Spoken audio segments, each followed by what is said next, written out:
단 3일 만에 오늘 당신을 괴롭히는 모든 것, 고지서, 독촉, 신용불량, 실패감, 이 사라진다고 상상해보세요.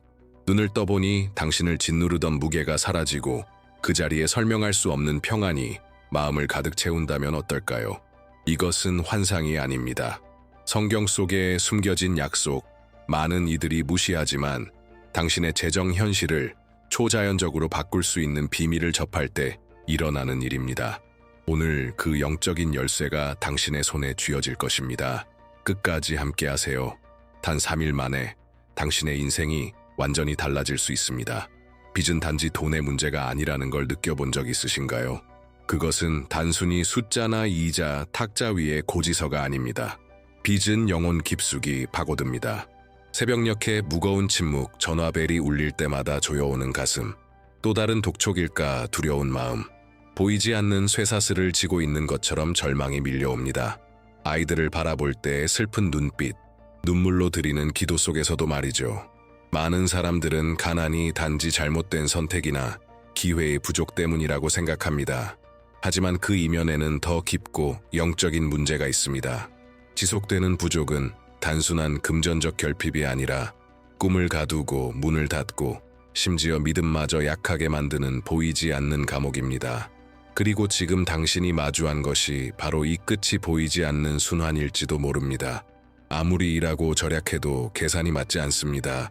하지만 지금까지 아무도 말해주지 않았던 진실을 말씀드릴게요. 이건 당신의 잘못이 아닙니다. 노력만으로 이길 수 없는 전쟁이 있습니다. 그건 계시로만 승리할 수 있습니다.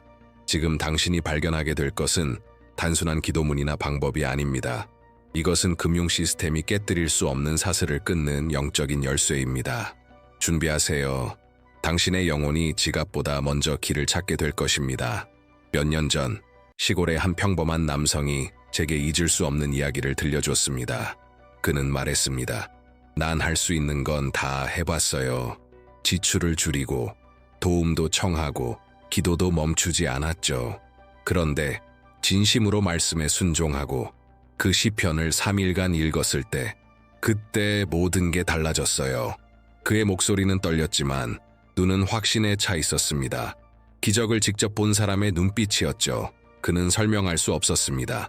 단지 셋째 날이 지나자 그를 짓눌렀던 빚이 갚아졌다고 했습니다. 논리도 인간적인 설명도 없었습니다. 그리고 이게 특별한 사례가 아니라는 걸 강조하고 싶습니다. 1,000만 원, 5천만 원, 심지어 1억 원이 넘는 빚을 졌던 이들, 희망을 포기했던 사람들이 갑작스러운 기회로 인생이 뒤바뀌는 걸 저는 수없이 보았습니다. 예상치 못한 일자리 제한, 채권자의 협상 제한, 중단됐던 소송의 해결, 단 3일 만에 모두가 한 가지 단순한 행동에서 시작했습니다. 믿음을 담아 시편을 소리내어 선언하는 것. 그건 미신도 마법도 아닙니다. 살아있는 말씀을 영적인 검으로 사용하는 것이었습니다. 그래서 지금 당신에게 같은 믿음의 행동을 초대합니다. 댓글에 적어보세요. 나는 3일의 기적을 믿습니다. 단지 문자를 입력하는 것이 아닙니다.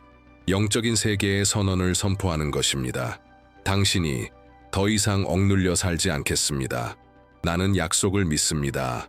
라고 외치는 것입니다. 이 메시지를 들으며 마음속 어딘가가 반응하고 있다면 지금 화면의 QR코드를 스캔하세요. 번영의 코드는 강단에서 잘 다뤄지지 않지만 성경 속에 숨겨진 당신의 재정 현실을 영원히 바꿀 수 있는 비밀을 알려줄 것입니다. 왜 하나님이 인류의 가장 중요한 영적 순간들에 3일이라는 시간을 선택하셨는지 궁금하지 않으셨나요? 우연이 아닙니다. 성경에서 숫자 3은 예언적인 의미를 지닙니다. 끝, 새로운 시작, 변화. 3일은 단순한 기다림이 아니라 불가능을 위한 하나님의 카운트다운입니다. 예수님은 3일 동안 무덤 속에 계셨습니다. 침묵, 고통, 그리고 끝처럼 보이는 시간. 하지만 셋째 날 그분은 부활하셨습니다. 패배처럼 보이던 것이 영광으로 바뀌었고 묻혔다고 생각했던 것이 다시 살아났습니다. 요나는 3일 동안 물고기 뱃속에 갇혀 있었고 결국 사명으로 돌아왔습니다. 그리고 당신은요? 지금 당신의 삶에서 무엇이 묻혀 있나요? 빚, 수치, 두려움 속에 삼켜진 건 무엇인가요? 다시는 꿈꿀 수 없다고 포기한 건 무엇인가요? 이 3일간의 기도와 시편 선언은 단순한 의식이 아닙니다. 그것은 하나님의 예언적 3일, 당신의 인생을 뒤바꿀 시간입니다. 부족의 삶과 풍요의 삶을 가르는 것은 1년의 노력이 아닐 수 있습니다. 단 3일에 흔들리지 않는 믿음일 수 있습니다. 무슨 뜻인지 느껴지시나요? 3일이 당신의 인생 방향을 바꿀 수 있습니다. 하늘이 당신의 오랜 기도에 응답하는 데 필요한 시간일 수 있습니다. 이제 중요한 건 이것입니다. 하나님이 하실 수 있느냐가 아니라 당신이 그 3일을 믿음으로 살아낼 준비가 되었느냐는 것입니다. 많은 사람에게 시편은 단지 아름다운 문구, 위로의 구절일 뿐입니다. 하지만 소수는 깨닫습니다. 시편은 영적 전쟁의 외침입니다.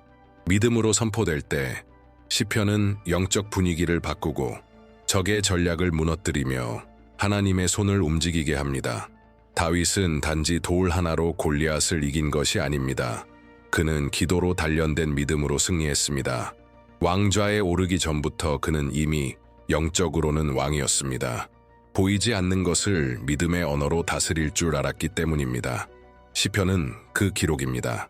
고통 속에서 태어난 노래, 그러나 하늘까지 울려 퍼진 권위의 선언.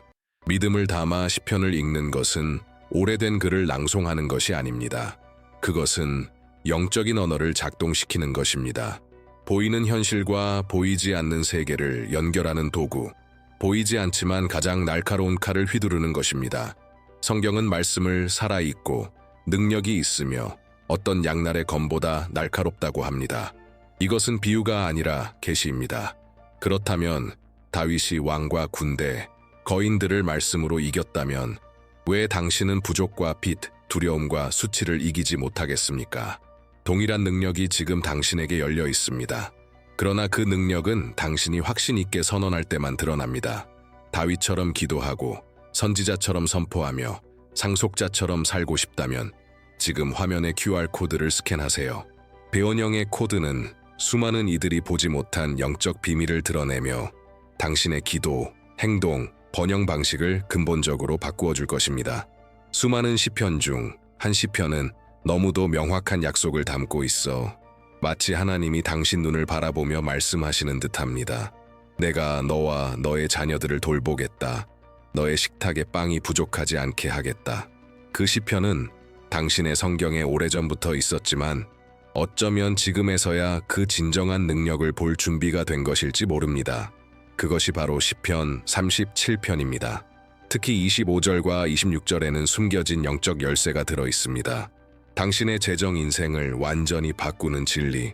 다윗은 이렇게 선언합니다. 내가 젊었을 때도 늙었을 때도 의인이 버림받는 걸 본 적이 없고 그의 자손이 빵을 구걸하는 것도 본 적이 없다. 그는 항상 관대하며 꾸어주고 그의 자손은 복을 받는다. 이것은 시가 아니라 영적인 유산입니다. 다윗은 이론을 말한 게 아니라 자신의 인생을 증언한 것입니다. 하나님을 신뢰하는 사람은 절대 외면당하지 않으며 그의 자녀들 또한 그 믿음으로 인해 복을 받습니다. 이 약속은 당신을 위한 것입니다. 막연하게가 아니라 활성화되어야 하는 약속입니다. 당신의 이름을 그 시편 안에 넣고 읽을 때 하늘이 당신의 정체성을 인식하며 말합니다. 이 사람은 내 아들이다. 이 사람은 내 딸이다. 내가 개입하겠다. 3일간 이 시편을 읽고 담대하게 선언하세요. 나는 빚의 노예가 아닙니다. 나는 약속의 상속자입니다.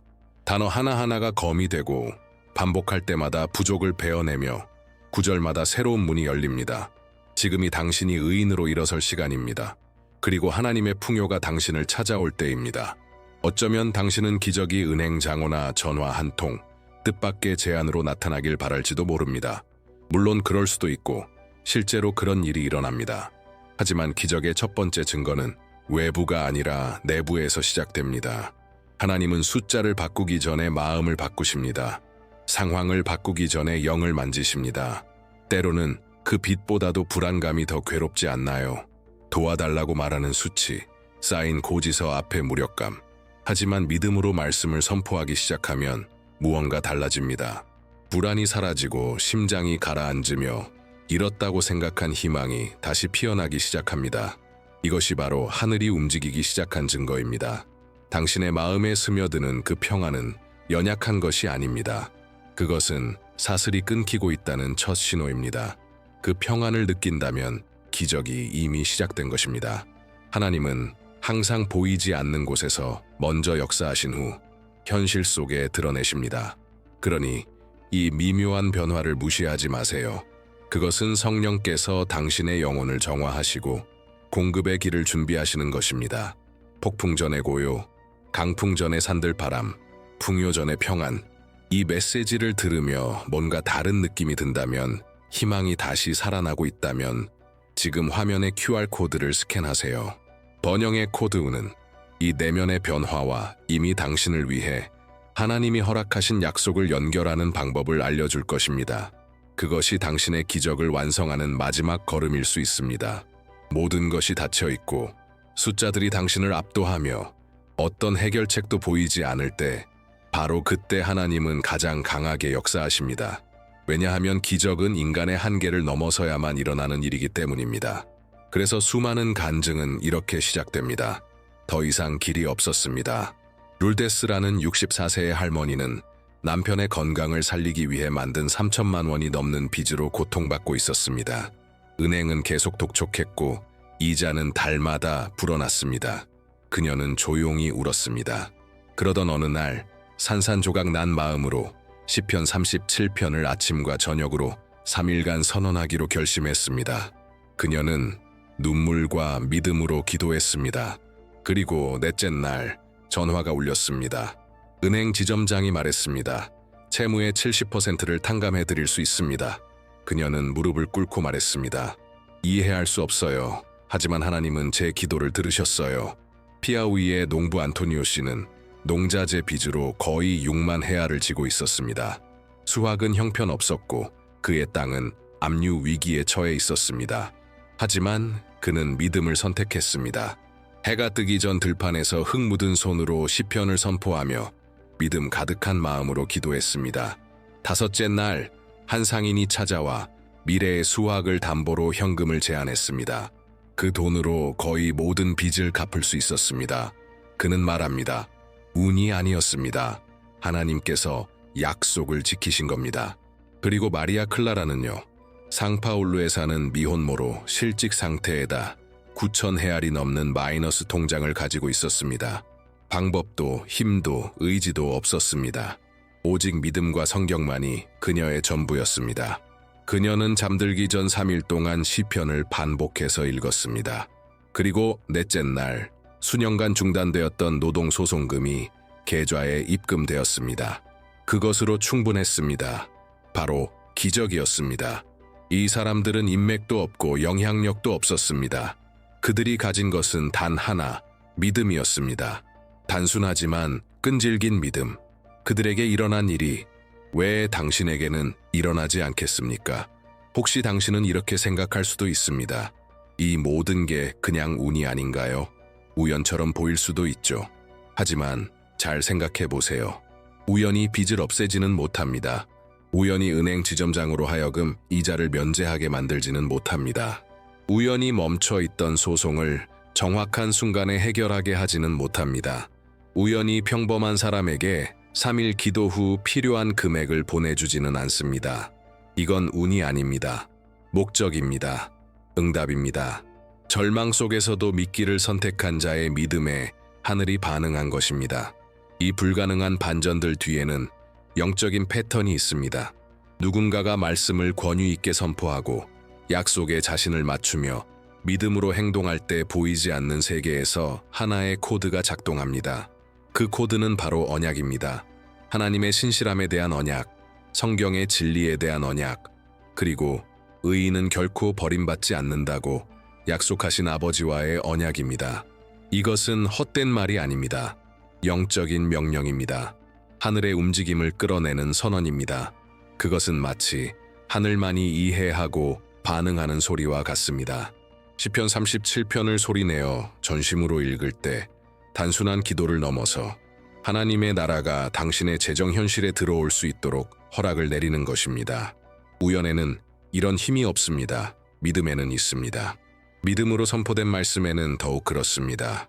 이 두 힘이 결합될 때 믿음과 말씀, 어떤 것도 그대로 남아있을 수 없습니다. 문이 열리고 빛이 지워지며 고리가 끊어집니다.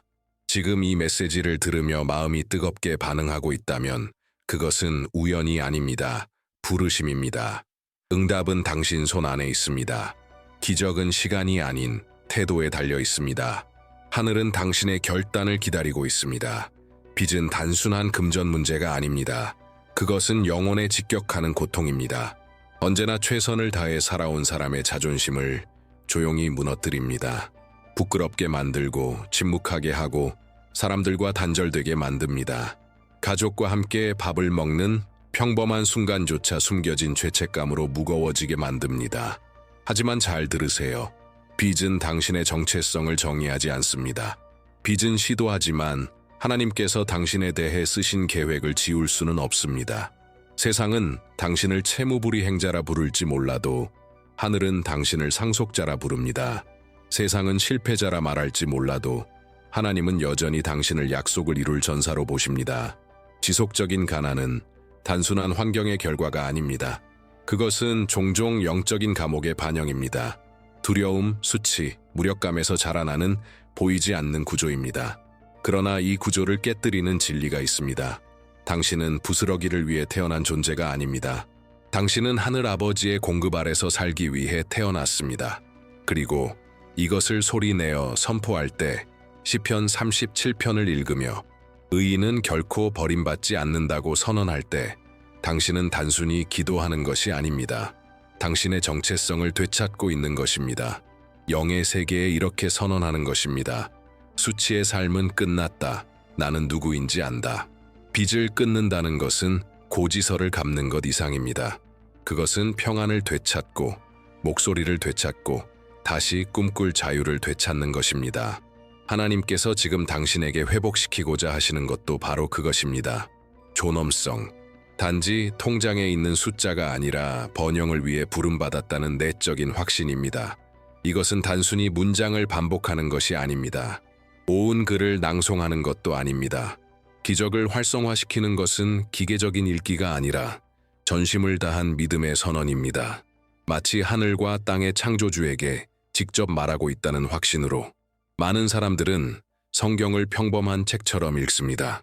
하지만 읽기와 예언하기는 다릅니다. 시편 37편을 열고 이렇게 소리 높여 선언할 때 나는 젊었을 때도 늙었을 때도 의인이 버림받는 것을 본 적이 없다. 그의 자손이 빵을 구걸하는 것도 본 적이 없다. 당신은 단순히 구절을 반복하는 것이 아닙니다. 보이지 않는 세계에 새로운 현실을 그려 넣고 있는 것입니다. 당신의 삶의 새로운 판결을 선포하고 있는 것입니다. 이 선언이 3일간 반복될 때 그것은 예언적 행위가 됩니다. 공기 중에 던져지는 말 하나하나가 영적 권위를 지닙니다. 그것은 마치 보이지 않는 세계의 명령을 내리는 것과 같습니다. 하늘이 듣습니다. 지옥이 떱니다. 문이 열립니다. 단어가 마법처럼 작용해서가 아니라 그 말씀 안에 숨겨진 살아있는 약속을 믿음으로 풀어냈기 때문입니다. 그러므로 기도할 때 권위 있게 기도하세요. 구절 안에 당신의 이름을 넣으세요. 나는 버림받지 않을 의인이다. 나의 자손은 결코 구걸하지 않을 것이다. 나의 집은 복을 받을 것이다. 라고 선언하세요. 확신 있게 말하세요. 이미 기적을 본 사람처럼 말하세요. 구걸하듯 읽지 마세요. 주인의 마음으로 읽으세요. 이 기도는 수줍은 부탁이 아니라 담대한 선포입니다. 당신이 하나님의 자녀로서 자신의 위치를 선언하는 것입니다. 나는 내가 누구인지 안다. 그리고 어떤 약속을 받았는지도 안다. 간구와 응답 사이, 하나님과 당신 사이에는 성스러운 순간이 있습니다. 아무것도 보이지 않아도 모든 것이 변한 것 같은 느낌. 통장은 여전히 마이너스고 청구서는 그대로지만 마음속의 불안이 사라졌습니다. 두려움은 물러갔고 죽은 줄 알았던 희망이 다시 숨을 쉽니다. 이것이 첫 번째 신호입니다. 기적은 이렇게 시작됩니다. 카드 명세서나 은행장의 전화가 먼저가 아닙니다. 조용한 당신의 영혼에서 먼저 시작됩니다. 오랜만에 처음으로 당신이 더 이상 혼자가 아님을 느끼는 그 순간, 3일간 시편 37편으로 기도한 후 많은 이들이 이렇게 고백합니다.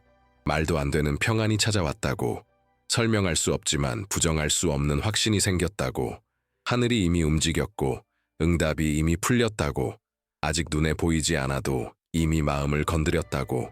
진짜 믿음은 보이지 않는 것과 보이는 것 사이를 잇는 다리입니다.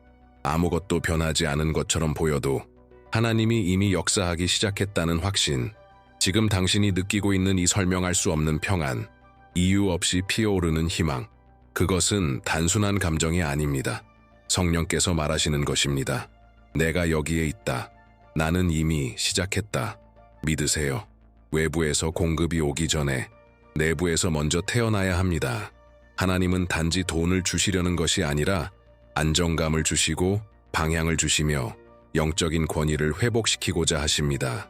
불안으로가 아니라 믿음으로 걷는 법을 가르치기 원하십니다. 그리고 당신이 평안을 얻으면 풍요는 오래 걸리지 않습니다. 이제 잠시 눈을 감고 두 장면을 상상해 보세요. 첫 번째 장면, 새벽에 가슴이 뛰며 깨어납니다. 머릿속에서 계산이 멈추지 않습니다. 며칠 후면 월세가 밀립니다. 카드 한도는 넘었습니다. 통장 잔고는 여전히 마이너스. 두려움이 당신을 마비시키고 절망이 삼켜버립니다. 옆방에서 자고 있는 자녀들을 떠올리며 실패한 느낌에 잠기게 됩니다. 두 번째 장면, 똑같은 아침 햇살이 창문으로 들어옵니다. 하지만 이번에는 공포가 없습니다. 은행 앱을 열어보니 충분한 잔고가 있습니다. 모든 청구서가 지불되었습니다. 좋은 소식을 담은 전화가 왔습니다. 뜻밖의 금액이 입금되었습니다. 하지만 그 무엇보다도 마음에 평안이 있습니다. 숨을 깊이 쉬게 해주는 평안, 미소를 짓게 하는 평안, 하나님은 신실하셨다고 고백하게 되는 평안. 이 두 장면을 가르는 것은 단 하나의 결정입니다. 믿을 것인가? 전적으로 약속에 자신을 맡길 것인가? 그리고 지금 그 선택은 당신 앞에 놓여 있습니다. 시편 37편과 함께한 이 시간은 시작에 불과합니다. 말씀은 이미 선포되었습니다. 분위기는 이미 변화되었습니다. 하지만 그 너머에는 더 깊고 더 전략적이며 더 강력한 변화가 기다리고 있습니다. 지금 화면에 보이는 것을 스캔하세요. 번영의 코드는 단순한 전자책이 아닙니다. 그것은 영적인 지도입니다. 빚의 순환에서 벗어나 하나님의 말씀을 기초로 풍요의 흐름에 들어가기 원하는 이들을 위한 길잡이입니다. 신앙의 남녀가 위기 속에서도 번영할 수 있었던 원리를 발견하게 될 것입니다. 여기서 멈추지 마세요. 화면에 뜨는 다음 콘텐츠를 클릭하세요. 거기서 저는 이 비밀들을 어떻게 일상 속에 실제로 영적으로 예언적으로 적용할 수 있는지 보여드릴 것입니다. 이제 결정할 시간입니다. 부족의 노예로 남을 것인가? 아니면 약속의 상속자로 일어설 것인가? 당신은 더 이상 내일을 두려워할 필요가 없습니다. 믿음과 평안, 풍요 속에서 살아갈 수 있습니다. 과거의 사람들을 해방시킨 그 동일한 하나님의 손이 지금 당신을 위해 뻗어 있습니다. 그리고 길은 이미 열렸습니다.